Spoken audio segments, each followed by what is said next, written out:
Então, para a gente terminar essa terceira e última parte da aula sobre amamentação, vamos falar das dificuldades mais comuns, lembrando que tem solução, né? Só para a gente linkar com a última parte da segunda parte da aula, a gente estava falando que o aleitamento materno não pode doer, né? E muita gente associa essa foto que eu tirei da internet como expectativa e realidade. Muita gente acha que realmente tem que ser lindo, doce, natural, perfeito. E na realidade, muitas vezes temos as mães chorando, com a mama engurgitada, com dificuldade, com olheira, descabeladas, tá? Então nós temos que ajudar essas mães, principalmente conhecendo o que são as causas de dificuldades, né, das queixas em relação ao aleitamento, para que a gente possa resolver o problema. Em relação ao engurgitamento mamário, se a mãe tá ficando com a mama muito cheia, muito densa, isso gera dor, desconforto, né? E nós temos normalmente nesse engurgitamento 3 componentes: a congestão, que é o aumento da vascularização, o acúmulo, né, de leite com edema, que vem de uma congestão e obstrução linfática, além de uma distensão tecidual, que vai ser decorrente do processo, que pode ser, desse processo completo, né, que pode ser tanto leve e benigna, que vai ser fisiológica, como pode ser excessiva, né, essa distensão. Se essa distensão fica excessiva, ela passa a ser patológica e a gente precisa de fazer tratamento. Por quê? Porque a mama fica aumentada, dolorosa, com várias áreas vermelhas, quentes, brilhantes e edemaciadas, tá? E isso faz com que o mamilo fique mais achatado, dificultando ainda mais a pega do bebê e a fluidez do leite, né? O que é essa fluidez? O leite ele tem que ficar sempre mais viscoso, mas se ele não tá saindo bem, ele pode ir empedrando dentro da mama, né? É relativamente comum do engurgitamento acontecer entre o terceiro e o quinto dia pós-parto, né? E eles ficam normalmente mais restritos na parte da auréola, justamente por esse processo de aprendizagem de sucção, tá? Como que a gente evita esse engurgitamento? Iniciamos a amamentação mais precoce possível. Lembra do que eu citei anteriormente, que é o Golden Hour, que é a amamentação dentro da sala de parto, em regime de livre demanda, com técnica correta, tá? E posicionamento confortável para a mãe e para a criança. Agora, se eu já tenho esse engurgitamento, eu tenho que fazer o tratamento. A principal parte é fazer a ordenha, né, da mama, principalmente antes da mamada, porque se a mama tá muito tensa, o menino não vai conseguir mamar, né? A sucção fica comprometida. E aí, se eu faço uma ordenha inicial, a mama fica mais macia e facilita uma pega correta, tá? Massagem na mama também pode diminuir essa viscosidade do leite e estimular o reflexo de ejeção. Eventualmente, podemos usar analgésicos ou anti-inflamatórios, como ibuprofeno ou paracetamol, para auxiliar esse controle álgico da mulher, tá? Troca, às vezes, de sutiã pode ser também necessária, né? Para manter a mama numa posição adequada e sustentar bem aquela mama. E caso o bebê não consiga ainda, principalmente inicialmente, esvaziar a mama, a gente pode terminar após a mamada com outra ordenha, tá? Para poder ordenhar naquela mama e evitar esse engurgitamento. O uso de compressa, ele é muito controverso. Porque se eu uso compressa fria, eu diminuo a lactação. Se eu uso compressa morna, eu posso melhorar a lactação, diminuir o empedramento, mas eu posso aumentar a dor. Então, alguns critérios, eventualmente, a gente usa para poder inserir as compressas mornas, outras vezes não. Mas via de regra, tá? Evita-se esse uso por causa da possibilidade de outros efeitos indesejados associados, ok? Segunda dificuldade comum é do mamilo tá dolorido já com trauma mamilar, tá? Então, aqui eu vou começar já a ter uma dor, um desconforto só no início da mamada, né? Por trauma, pelo tipo de sucção, porque aí seria por uma questão técnica. O mamilo fica ressecado, né? E aí a criança, na hora de começar a puxar, ela vai puxando só o biquinho do peito. Isso gera muita dor e desconforto. Para prevenir, a gente então evita de deixar a mama com muito hidratante, porque senão a pele vai ficando mais fina ainda, né? E a exposição ao sol também tem efeito benéfico para proteger o mamilo e melhorar. Lembrando sempre, livre demanda, ordenha caso necessário, tá? Piorou muito, já tem trauma mamilar, o que a gente pode fazer? Amamentar mais pela mama menos afetada, né? Deixar aquela mama que tá doendo um pouco, poupá-la um pouco, né? Mas aí a gente vai ordenhando esse leite para diminuir a pressão do ponto doloroso, mas também estimular a lactação, ok? Algumas vezes a gente pode usar um algodãozinho macio ou fazer uma coisa que popularmente não é nome de literatura, a gente chama de biscoitinho, que é enrolar uma gazinha como se fosse um bagel ou um donut, tá? Colocar em volta ali da auréola para poupar o contato mamilar no sutiã, que às vezes aquele dali também vai estimulando e vai incomodando, tá? Eventualmente, a gente pode usar o próprio leite ou alguma pomada em torno da mama, né? Do mamilo, perdão, para ajudar nesse desconforto, na melhora do desconforto.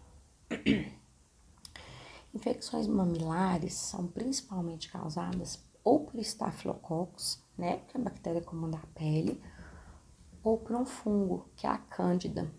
A cândida vai causar no bebê sapinho, né, oral, ou candidíase, né, que é a cândida albicans, ou o que a gente chama de monilíase. São 3 nomes para a mesma coisa, tá? No caso do estafilococo, eu tenho que tomar um antibiótico, tá? Não tem como eu tratar a mãe de forma tópica. Já pro fungo, a gente pode tentar fazer tratamento tópico com pomadas, tá? E aí vai depender de como que tá também a boquinha do bebê, ok? Quando a mãe tem bloqueio de duto lactífero, ele vai manifestar principalmente pelos nódulos mamários ficarem mais sensíveis e dolorosos, sem outra alteração na mama, né? Então, às vezes a gente vai ter sinais inflamatórios sem febre alta, sem outro comprometimento sistêmico. A medida preventiva é de favorecer o esvaziamento completo da mama. Então, mais uma vez, reparem, tudo volta em técnica adequada de amamentação, pega adequada, né? Nesse caso, outra coisa que evita e favorece a prevenção é o sutiã adequado, porque ele vai fazer a sustentação, a rede mamária fica apoiada de forma mais adequada. Piorou, tem que fazer a mesma coisa do engurgitamento, né? Poupar uma mama, fazer o esvaziamento depois da mamada, para evitar que esse duto fique muito cheio e cause outros problemas. Quando se tem mastite, também é muito comum que seja pelo mesmo estáfilo, né? Por quê? Porque é bactéria da pele. E, eventualmente, a gente vai ter outro tipo de bactéria, como Streptococcus, a própria Escherichia, mas ela vem muito associada à fissura mamilar, né? Então, ali tem uma porta de entrada, a bactéria comum da pele vai entrando e fazendo o acometimento de camadas mais profundas do seio. Então, se eu evito o engurgitamento, se eu evito as fissuras, eu, por tabela, estou evitando a mastite, ok? Caso tenha a mastite, tem que ser feito tratamento com antibiótico, terapia, eventualmente associar com laser também, tá? E observar sempre para não ter o próximo passo, que é o abscesso. Porque o abscesso vem de uma mastite não tratada, ou tratada de forma, né, inadequada, ineficaz. E isso gera muita dor, tá? Porque às vezes eu vou precisar de fazer inclusive punção ou mesmo excisão para poder drenar. A galactocele, por sua vez, é uma formação cística dos dutos mamários. Então, eu vou ter um fluido leitoso que mais tarde pode ficar mais viscoso, tá? Então, para prevenir, eu tenho que fazer as mesmas prevenções que a gente já falou até agora. E para tratar, é fazer o esvaziamento, que a drenagem cirúrgica seja do abscesso ou da galactocele. O tratamento vai ser o mesmo, né? Que é drenar esse líquido, seja esse líquido de pus ou do fluido leitoso, ok? Mães que queixam dos bebês estarem ganhando pouco peso. Então, a gente tem que ver conjunto de fatores. De novo, técnica, posição, se eu tenho algum sinal, né, de uma hipogalactia, que é raro, é incomum, mas pode acontecer, né? Se eu tenho alguma doença materna, algum uso de medicamento, algum sinal de malformação do bebê ou da mama. Então, a gente vai fazer uma anamnese bem frequente, bem importante, bem profunda, tá? Frequente a anamnese vai ser sempre. O que é importante no neném que não ganha peso? Deixar claro para essa mãe que não existe leite fraco, tá? E pra gente não associar o baixo ganho ponderal com o neném tá passando fome. Evitem muito isso, tá? A gente tem que saber que existe o ganho, né? Entre 15 e 30 gramas por dia, dependendo da fase de vida do bebê, dependendo de qual trimestre que ele tá. Mas, normalmente, isso é muito mais por insegurança materna, problemas familiares do núcleo de medo mesmo, que faz o baixo ganho ponderal muito mais do que uma questão fisiológica, tá? Principalmente nos primeiros dias de vida. Então, como que a gente resolve isso? De novo, certificando técnica de amamentação. Vocês veem que eu sempre vou bater na mesma tecla, tá? Orientar que a mãe tem que ter muito líquido, alimentação saudável, repousar. E vamos evitar sempre no bebê o uso de mamadeira, chupeta, bico, porque isso tudo faz o que a gente chama de sucção não nutritiva. Essas sucções não nutritivas fazem um gasto calórico sem ter nenhum aporte energético, né? Isso não é interessante para o meu bebê, ok?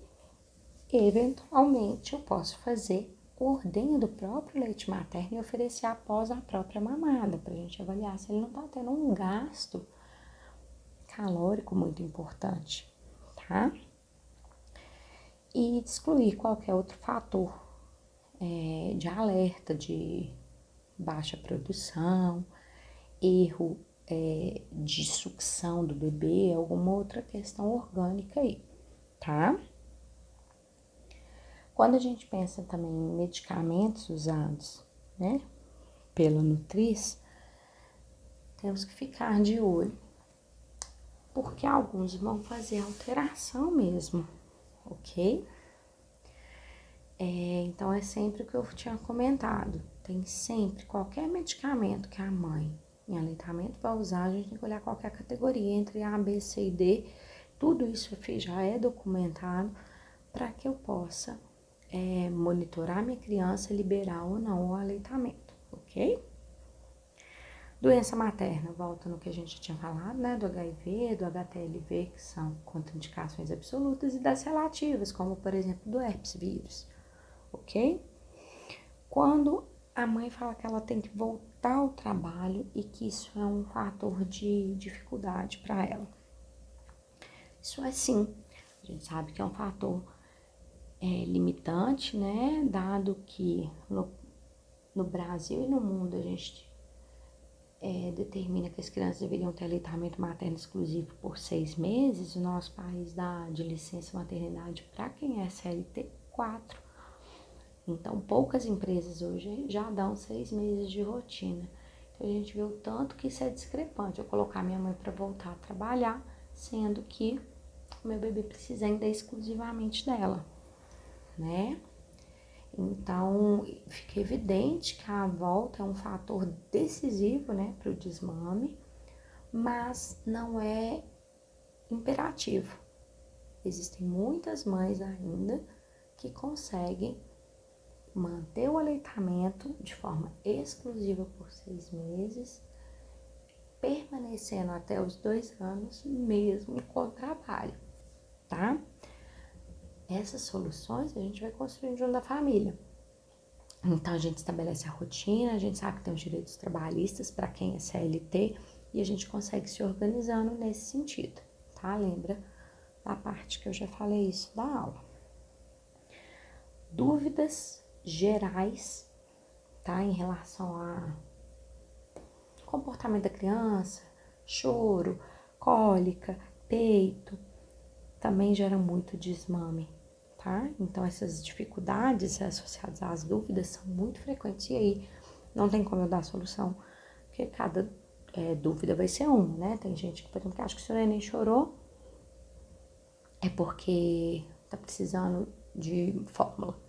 Não é isso, ele pode estar chorando porque ele tá com cólica, tá na esterogestação, que é o período de gestação fora da barriga, tá tendo alguma dor, tá com gases, existe uma série de coisas associadas a essas dúvidas maternas, tá?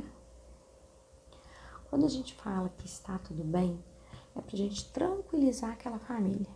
Opa, são coisas normais, que eu não preciso te preocupar e não são sinais da falta de leite. Então, o bebê que tá mamando com frequência. Tem mãe que fala assim, não, e mama a cada 20 minutos, eu tô dando conta, eu tento colocar pra rotar que já quer voltar a mamar. Tá tudo bem. Mesma coisa, o bebê que mama a cada 4 horas. Está tudo bem. Se ele acorda no meio da noite, se ele dorme rápido, se ele dorme mamando, mama rápido, ou mesmo demora pra dormir, tudo é normal. Por isso que a gente fala que é livre demanda. Quem estabelece a frequência é o bebê. E ele pode, inclusive, estar mamando. Se ele não vedar bem no seio materno, ele engole ar, às vezes ele precisa de parar, arrotar um pouquinho, ficar na posição em pezinho e logo em seguida já voltar para mamar de novo, tá?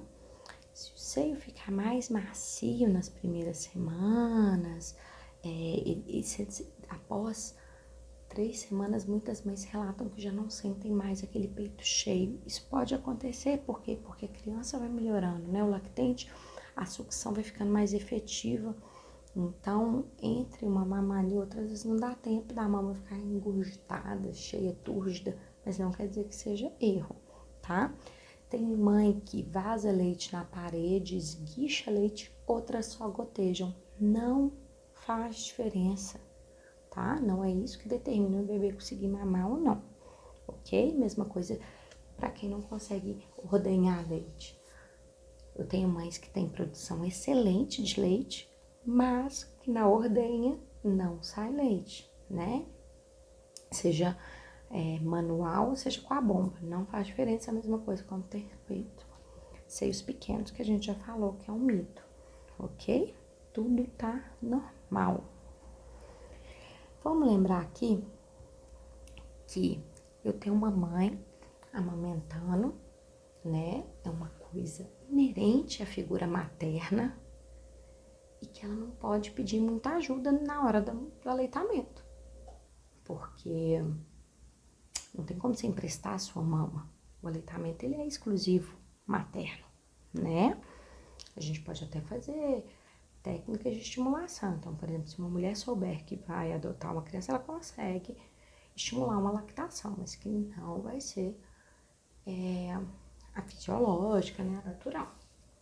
Dito isso, se ela cuida do bebê, alguém precisa cuidar dessa mãe. Então, ela tem que ter uma rede de apoio para ela conseguir amamentar bem, para ela ficar tranquila, para lembrá-la de beber água, para lembrá-la de comer bem, para oferecer fruta, verdura, legumes, leite, para que o cabelo dela não caia tanto, para que os ossos dela fiquem fortes. Porque se essa mulher tem um bom estado de saúde, ela consegue cuidar muito melhor dessa criança. Resumo, então. Estamos quase acabando, sei que vocês já estão cansados, falei até babar, mas é um tema muito muito legal. Então, vamos lá. O leite é perfeito. Vocês veem que a gente bate em algumas teclas que são, assim, chaves. Mas, ainda que ele seja perfeito e que ele tenha os nutrientes importantes para o desenvolvimento cerebral da criança, combate de infecções, né? Vai proteger de vírus, de bactérias, vai gerar o potencial genético, cada leite é único, tá bom? Então, só pra gente saber que cada leite é único e que vai variar com a alimentação e com o componente genético da mãe, suas imunoglobulinas. O bebê, ele tem que mamar logo depois do nascimento.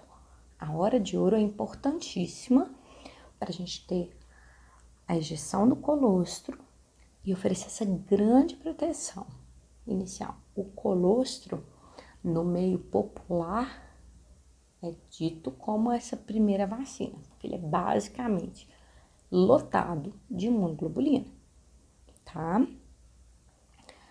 Uma coisa também é certa, a mãe, ao oferecer o seio para o filho, transmite segurança, prazer e conforto. Então, a gente tá falando já do apego seguro, dos bons vínculos, né? Da relação saudável de crescimento e desenvolvimento. E, por fim, não existe leite fraco. Cada mulher produz um leite que é único e perfeito para o seu filho, tá? Eu fiz um post já tem muito tempo do resumo do aleitamento materno, então, para mãe, né? Só para fechar mesmo.